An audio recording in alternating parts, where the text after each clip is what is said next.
In this video module, we'll discuss using GitHub.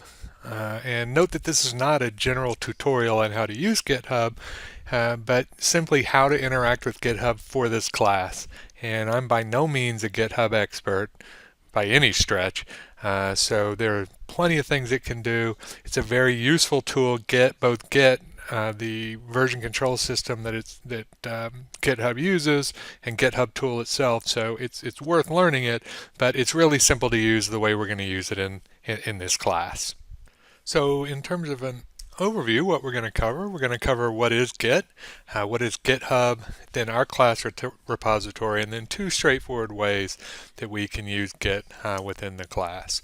Okay, so first of all, what is Git? I've already pulled up this Wikipedia page, and so Git is a version control system, and it's typically used for tracking file changes across teams of either software developers or people who want to share files and maintain control over the versioning of those files.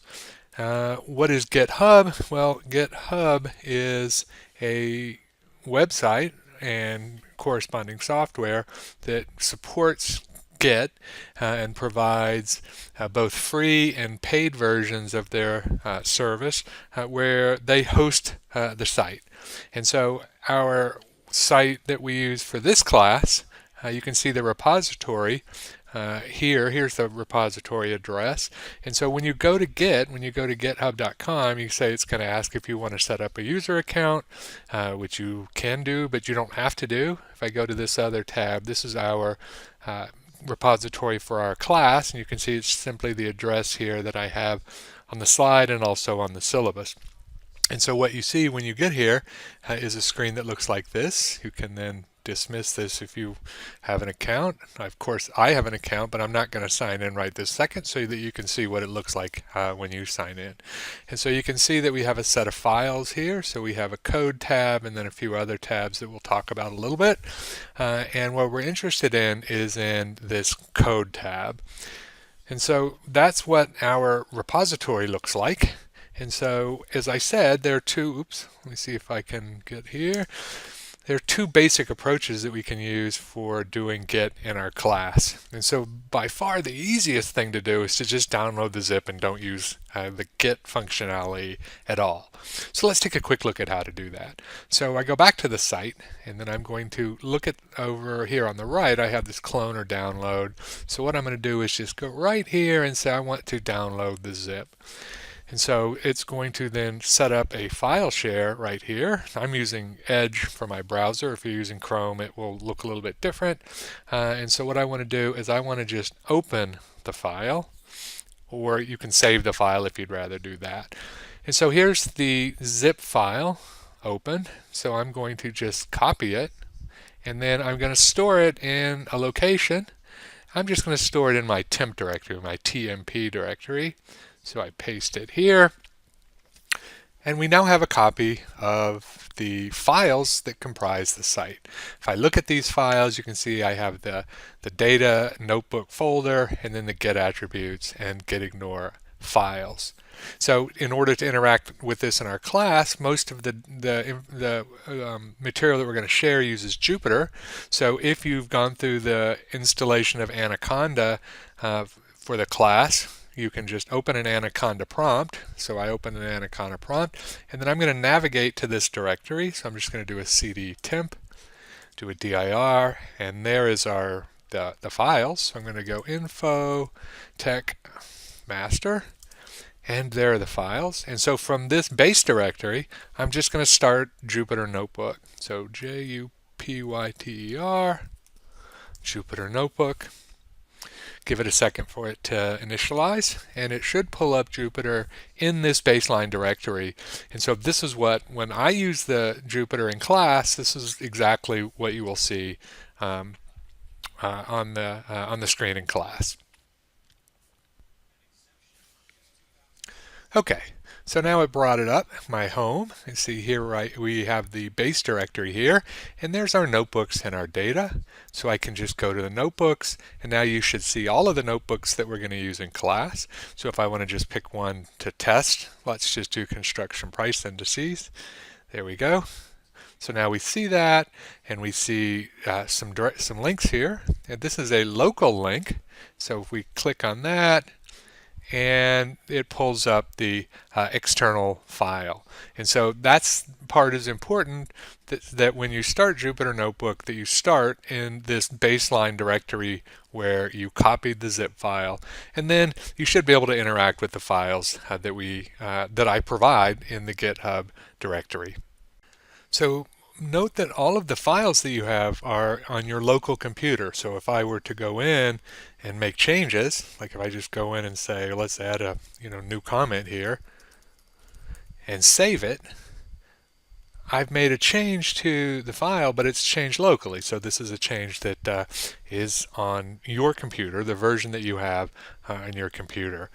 And so for this example, what we did was we just downloaded the zip file and executed it locally. As I said, there were two basic options. If I can get back here to do that, and what we just looked at was this first version. So as I mentioned, this is the easy way to do it.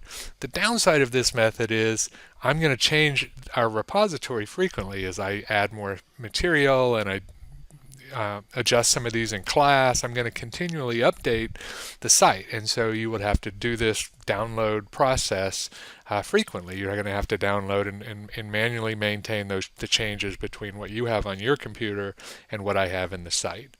Also, if you make changes like I just did, I just made a local change, you have to manage that overwriting so that if you want to save your local version versus the one that you download, you're going to have to make that happen.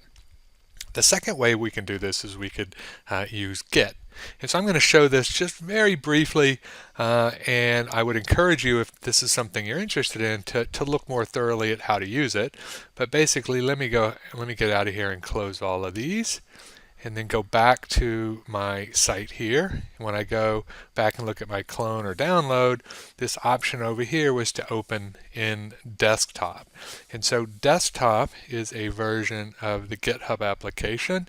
So let me just go right here and open it. I've already downloaded it. If you click open in desktop, it will give you an option to download it and install it. And you can see this is the GitHub, this is the GitHub desktop version. You can see right here, here's my repository, info tech for ops. And so I have a couple of options here. One is I can fetch origin, and you can see it says last fetched 2 days ago. So when I click on this, this goes away to GitHub and says, okay, I'm going to compare what's on GitHub with what's on my local repository. And if I made changes on the repository, it will pull those down in the to your local. So if you do it this way, if you use GitHub, then it will be simpler for you to update throughout the semester. Another advantage of GitHub that we're not really going to use too much in class, or we might, I don't really know how to do it very well, so maybe some of you guys can help me figure this out, but you can send changes back to me. So if you find typos, or you want to make additions, or you want to add new files or whatever, there's a built-in way for you to easily get that information to me, and then I can merge those changes into the main repository. So we'll look at that sometime in the semester, but just something to keep in mind. So that's basically how we're going to let me see if I can get back here. That's basically how we're going to interact with that in class. So one final thing that I'll mention here, let's see, go to the next slide. The Vanderplas textbook, so the Python data science textbook, is also available on GitHub. So if you go to this link right here, oops, I don't want to do that. I want to actually visit the link. So let me just click on that, see if it'll take me there. You can see it looks much like our class repository. It's a different repository, and it's got notebooks, tools, website, and so on. And you can go through that exact same process. So if I do a clone or download, let's download a zip file. I'm going to follow the same process that I did before. So I'm going to open. It's a little bit bigger. There's a lot more information in there on the textbook site than in our class site. So let's let that open.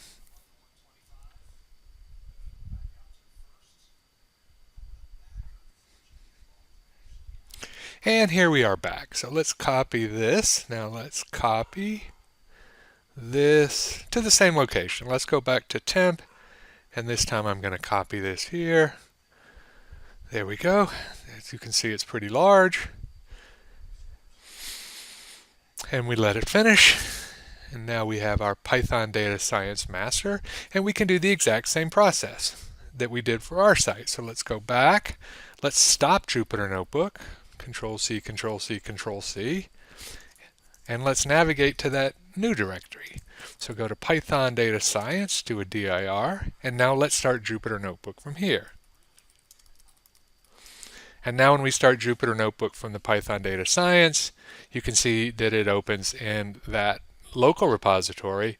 I can go to Notebooks, and here we have the complete textbook in Jupyter Notebook form. So I'll just open one of these at random, and you can see here is one of the pages from the textbook. And so you can go in, and because it's a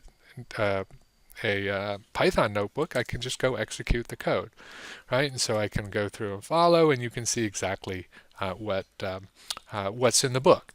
And so as I mentioned in the syllabus and all of that, you want to have a look at this before you decide that you want to purchase the textbook. So for our class, that's about it, or at least that's about it for this video module.